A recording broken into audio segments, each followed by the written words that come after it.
So my background was in psychology. I did an honours degree in psychology, and then I had the opportunity to do a PhD with a CSIRO, it's a research institute, human nutrition. So I was very interested in looking at the effect of nutrition on mental health and behaviour. And when I researched it, I became very interested in omega-3 fatty acids. So I did my PhD looking at the effect of omega-3s and micronutrients on learning and behaviour in children with ADHD. And that was completed in 2006. And since then I've continued working with ADHD and learning difficulties in omega-3 fatty acids. I've also looked at omega-3 fatty acids in elderly people, and currently the whole diet and omega-3s in people with schizophrenia and depression.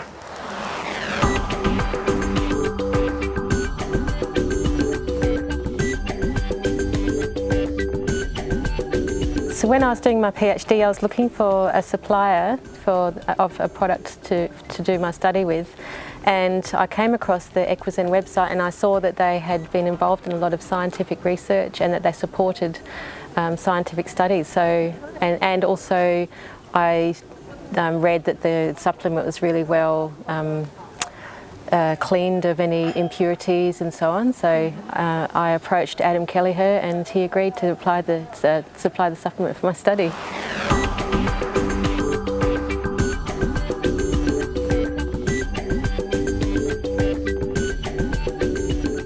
So this was my PhD that was published in 2007. I recruited 132 children aged 7 to 12 for 15 weeks. And had 104 children from 16 to 30 weeks. So the study design was, they were given, for 15 weeks, they were given either a PUFA or a PUFA plus multivitamin mineral or a placebo. And at 16 weeks, they were all switched to the 2 active supplements. For the selection criteria, they had to score on the upper end of the Conners ADHD index as rated by parents, which puts them in the potential clinical range for a diagnosis. They were not allowed to be on medication. And I investigated the effect of omega-3s and multivitamin minerals on inattention, hyperactivity, impulsivity via parent and teacher ratings, and cognitive outcomes via a series of objective assessments. And the formulation was the IQ formulation, which high EPA, DHA, and containing GLA, and also an antioxidant with vitamin E. So what we found over the first 15 weeks was that the treatment group improved significantly on the parent rating scales in inattention, hyperactivity, can't read it from here, overall ADHD ratings and cognitive problems. And then when we switched them all to the active supplement, then you can see the placebo group showed a similar improvement. And I should say that this was blinded, so no one knew who was getting what. The parents didn't know when they were getting what, and they were just told that they might get placebo at some stage. So a range of cognitive assessments, and my daughter there posing for this, including assessments of executive function, vocabulary, IQ estimate, inspection time, reaction time, and attention. And what I found was significant improvements on vocabulary and also on creature counting. This is a test of ability to switch and control attention. So I'll just walk you through this. What we have to do is count these creatures as we go down the burrow. And when you get to an arrow, you have to switch your direction of counting according to the direction of the arrow. So you'd go 1, 2, 3, 4, 5, 6, 5, 4, 3, 2, and up, 3, 4, 5. And so it's the answer at the end. It's important. Nearly had me for a second. And the time that it takes to do it. So we found significant improvements on that. And that is like an executive function, being able to hold information and change it in your brain. We were able to recruit 4 schools for a randomised controlled trial and eventually managed even to get ethics approval to do it. What we did was the school semesters are 10 weeks each, so it had to be restricted to the school because would have been impossible with the parents, with the culture for them to take them at home. So they had 20 weeks of the week break for the first part, and then another 20 weeks for the week break and 4 weeks in between those. So they took fish oil or placebo. There was a one-way crossover to fish oil after that, and they didn't know the study design again. So we initially recruited 560 children aged 5 to 13 years. They wanted all children to have the opportunity to be involved, so it was right down from reception up. Some of these little kids actually swallowed the capsules. It was incredible. So it was the same supplement. Primary outcomes were reading and spelling and draw a person. So the draw a person, I should explain. We chose that. It's a non-verbal test of intelligence and development, so it's thought to be relatively culture-free. It's not dependent on learning, on going to school and learning literacy. So with these children who have English as a second language, that was our test of choice. And we used the Connors teacher rating scales, but they ended up being just completely unreliable because teachers changing schools and so on. So we completed 320 assessments at 20 weeks and 261 assessments at 40 weeks. The average age was 8 years of age, 53% boys, so a pretty good split. And we used linear mixed modelling in the analysis, which factors all cases, including dropouts, into the equation, which was important because there are a lot of movement between schools and children leaving schools. So what we found was no significant difference between the groups on reading and spelling, but we found a significant treatment effect with the draw a person task. So again, over the first 20 school weeks, you can see that's the placebo group and there's the treatment group. And after switch to active, the placebo showed a similar improvement. And this was actually stronger. The effect was stronger when we restricted it to 12 to 12-year-olds and to Indigenous children. So just to explain the draw a person task, it's you ask the child to draw a person from head to toe, the whole body, and do the best drawing that they can. And it's rated, so there are a number of aspects that are rated of the drawing, and so the manual takes you through these. It's the number of items that they have and the level of detail that they have in those items. And so the manual takes you through how to do that, gives you some test runs, and then what we did was get each assessor to go through those and assess them independently, and then we made sure that we were all on the same page, so it was quite reliable. And it has been very well correlated with cognitive development, also with emotional development, but that's not what we looked at here.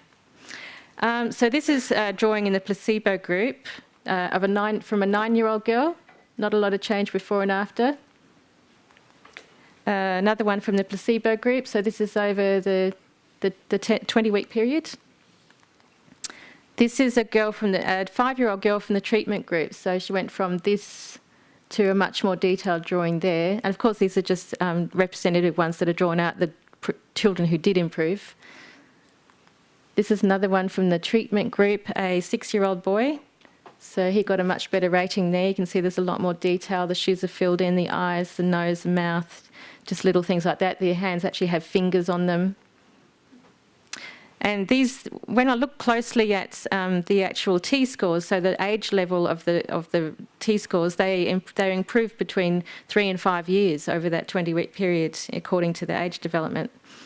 Another 9-year-old boy from the treatment group, and a 7-year-old boy from the treatment group. So I think I've gone way faster than, so we're well on time. The results suggest improved cognitive development in Indigenous children who did not necessarily have learning disorders, and because they don't have a lot of support at home, learning support, because the parents don't speak English, and in fact school is not a high priority for a lot of them, and there's very poor school attendance. I think that it would make sense to say that you would need a combination of learning to read and write and spell, as well as the nutritional support that you would need. So, and then coupled with that, a lot of the children would probably be underperforming because they're not attending school, and not necessarily because they're undernourished, although a lot of them are very undernourished. And maybe that's what we're seeing reflected in the draw a person task.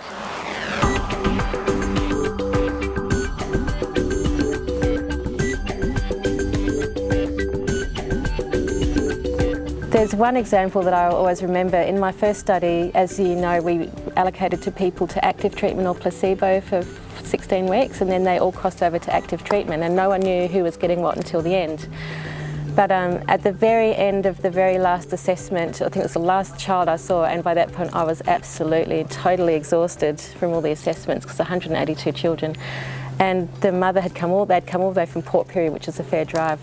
And she said, wow, you know, in the first period of the trial, they didn't notice anything, and then they had school holidays, and then she said after that she got the first positive letter back from the school that she'd ever had. Whenever she got a letter, her heart sank because it was always bad news. And this one was extremely positive about how her son had improved, and he'd also become more confident. He was being more compliant around the house, being more helpful, and getting up in public speaking at school. So it was really amazing. And I thought, wow. So as soon as we had unblinded the study and done the analysis, I went and checked what group he was in, and sure enough, he had been on placebo and then gone on to the active supplements. So that was really nice. There were other stories, like a parent saying that their child couldn't concentrate on reading for 5 minutes at a time. It was now reading for an hour at a time. I actually had that same experience with my own daughter, who had, her father's got ADHD and her uncle's got dyslexia, so it's in the family. And she said to me, you know, Mum, I need to get my eyes tested. I just can't concentrate on reading. And I had 182 children taking fish oil, and I couldn't get my own daughter to take it. So this was after the study, and I said, look, you take this for 3 months, and if your eyes still hurt you when you read, then I'll take you to see an eye doctor. So she started taking it, and we didn't think any more of it. And then during the holidays, she was reading novel after novel, and I didn't think of it at first. Then I thought, wow.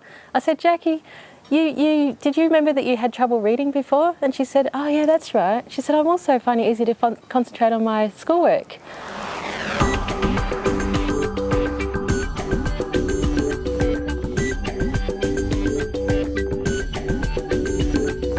I don't know if that's established. I think Yehuda, a researcher, has proposed a ratio of 4:1 of omega-6 to omega-3 for the brain. Mm-hmm. Certainly arachidonic acid and docosahexaenoic acid are very highly prevalent in the brain, and they're both very important. I think what we could say with fair certainty about the ratio is that we are consuming much too much omega-6 and not enough omega-3 if you compare it with traditional diets. Mm-hmm. So I think it's fair to say that we do need to bring that ratio closer. Mm-hmm. What the exact ratio is, I have no idea.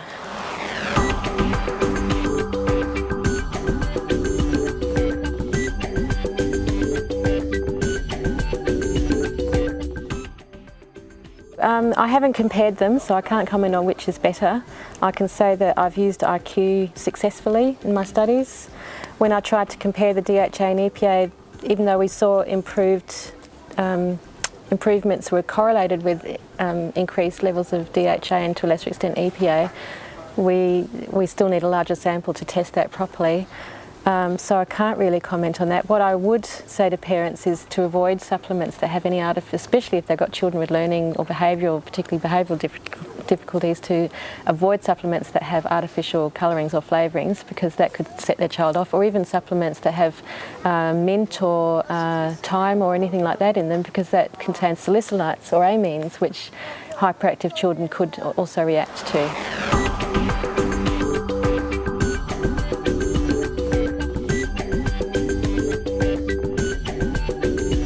It seems to be pointing towards children who have learning difficulties, the body of evidence to date.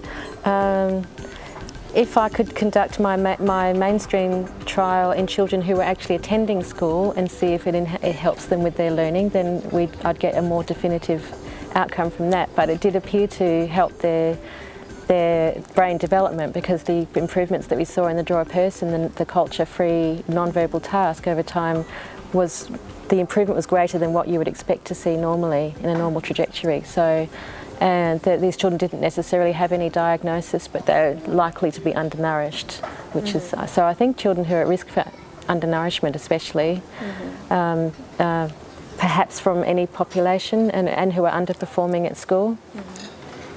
And certainly I would definitely try it with children who have ADHD. And I'd say, based on what I've observed, that you need to wait at least 8 weeks in general to start seeing improvements, and that they'd continue over time. So you need to be patient. But certainly if you're correcting an underlying nutritional deficiency, is better than using a drug that's not going to actually fix the cause of the problem.